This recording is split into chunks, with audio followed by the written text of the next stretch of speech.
Whatever it is that you use as your excuse to offer your vibration sets the tone for your point of attraction. Haven't you noticed that the worse it gets for a while until you come to your senses? And the better it gets until you fall back into your old habits?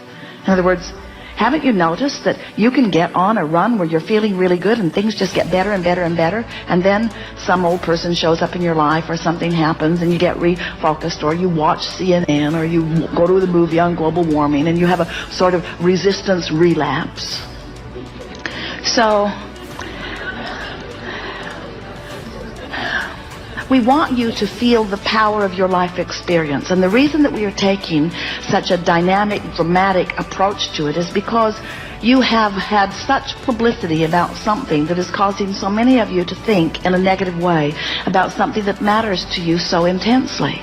And we've been saying to you for a while that this is the time of awakening. And what the time of awakening means is it's a time of greater contrast, which means it's a time of launching more rockets, which means it's a time of more answering, which means it's a time of more energy flowing, which means it's a time when, if you line up with the energy that is creating worlds and the energy that is a vibrational match to who you are, you thrive in enormous ways. And if you don't thrive in big ways. That's why the rich are richer and the poor are poorer and the well are weller and the sick are sicker. And the middle ground is not as obvious as it once was, because the energy that creates worlds is moving faster than it ever has before, which means it behooves you to find ways to move in the direction of the energy. You don't have to keep up with the energy that creates worlds, but you better be moving in the direction of the energy that creates worlds. Otherwise, it's really hard on you. It's like you're driving down the freeway and you collide with an automobile that's moving the same way that you are. It's not as devastating as if you collide with an automobile that's coming from the other direction. When you get moving in the direction of the energy, you have a much more comfortable ride than when you're bucking the current. When you move against the current that you have been asking for and summoning and has been coming for all of this time, it doesn't work out very well for you. And the first signal that you're doing that is the emotion, the negative emotion that you feel. So, the briefest way to explain it is that you are source energy. You come forth into a physical body. Life causes you to ask for more. That asking is then answered by source energy, because source energy gives its undivided attention to what you are asking for. And as law of attraction is responding to this culmination of all that you are, it creates a very powerful calling or source. Do you acknowledge that law of attraction is a factor in your life experience? Have you shown to yourself that when you hold something as your object of attention, sooner or later, and usually sooner, it shows up in your experience? Do you acknowledge that as you have been in this physical body, you have been thinking a lot of thoughts that now make up the basis of your point of attraction? Do you acknowledge that you have thought thoughts before that you're not thinking now, and since you're not thinking them now, it's not part of your basis of attraction? Do you understand that it's only the thought that is actively being thought that is your basis of attraction?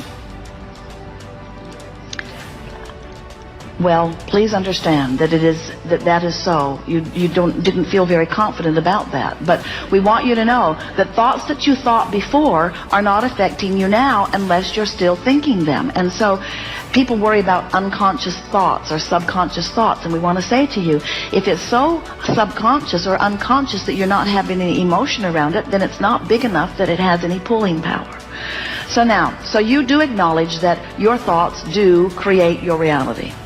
So now, here's another factor that we want you to consider relative to the law of attraction. And as you wrap your thoughts around this, it's going to serve you enormously well, because this piece of information is going to help you to understand, maybe for the first time, why your guidance system, your emotional guidance system, works in the way that it does. Did you enjoy our analogy of the electricity and the toaster a little bit? And do you acknowledge that you existed as source energy before you came forth into this physical body? And do you accept that non-physical part of you still remains in non-physical? And would you like to join us in acknowledging that that is an eternal being there? Now, you can call it God, you can call it source energy, you can call it all that is. The name that you give it doesn't matter very much, but it is an eternal consciousness that is expanding and is pure positive energy. So this powerful energy, do you acknowledge that law of attraction responds to that energy in the same way that it responds to what's going on here where you are? And do you acknowledge that that must have been around way longer than you've been around here? So this swirling energy of well-being that has gleaned its existence through the contrast and is always moving toward what is wanted, the most expanded, furthermost part in the universe, can you feel the huge well-being of this energy? And can you feel the comparison of the way law of attraction's response to it must be in relationship to law of attraction's response to you? So, now do you understand why the call of Source is what it is? Now do you understand why there is a current that is calling you toward well-being? Now do you understand that no matter how much you beat the drum of what you do not want, when you croak, you're going to close that gap? Now do you understand why we are so confident about the well-being of all that is? So, here is this huge energy of well-being that law of attraction is responding to. And from your point of view in your physical body, what that means is when you feel the call of Source, it feels compelling and it feels elating. In other words, the call of Source in its purest form, when you are close enough in vibrational proximity to it to really feel it, feels like joy, it feels like passion, it feels like eagerness, it feels like love, it feels like appreciation, it feels like well-being, it feels like yipping and yahooing all the way down the canyon, it feels like cartwheels, it feels like sunshine and rainbows and lollipops, it feels like all of the things that you've ever associated with well-being, it feels like liquid love, it feels like joy, it is rapturous, it is orgasmic, it ripples through your body, it is ecstasy. That's what Source energy is and feels like. So, this you that is you, do you get this sense that as you are born here and you have exposure to experience and you give birth to rockets of desires, that the larger part of you expands because of what you've lived and then stands there with law of attraction responding to it, calling you toward it. And when you move in the direction of that calling, you feel so good. That's that impulse, that's that inspiration, that's feeling of, oh, I want to do that. That's that life-giving, life-calling, me being who I am. That's me in my human form keeping up with who I have become. That's the way you intended to live life.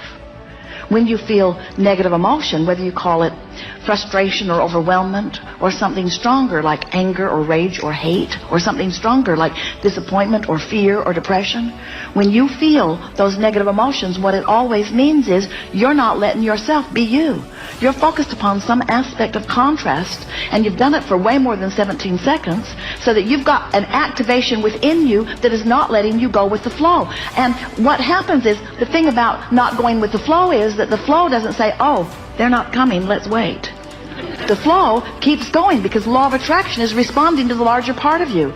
Jerry and Esther went whitewater rafting, and the man who was guiding their boat said, friends, this is not Disneyland, we cannot turn this river off. In other words, we want to say the same thing to you. This is not Disneyland. This river cannot be turned off. You cannot turn off the result of all of the desire that you've lived in all of this time. This is Source energy summoning you. You must let yourself be who you are, and if you don't let yourself be who you are, you don't feel good. And it's not about somebody else saying you should be something, you need to be something. It's about life having called it through you and you not going. And when you don't go, it doesn't feel good. And when you do go, it feels oh so good. And do you know, you don't even have to go and receive the full manifestation of it. You just have to no longer not go. We see you. You take your boats down to the river. You've got your paddles in them. You put the boat in the water. And almost without exception, human dear hearts that you are, you turn your boat upstream and begin paddling very hard. And we say, why not turn and go with the flow? And you say, oh, that just seems lazy. We say, well, you could use a different word like natural. No, I choose lazy.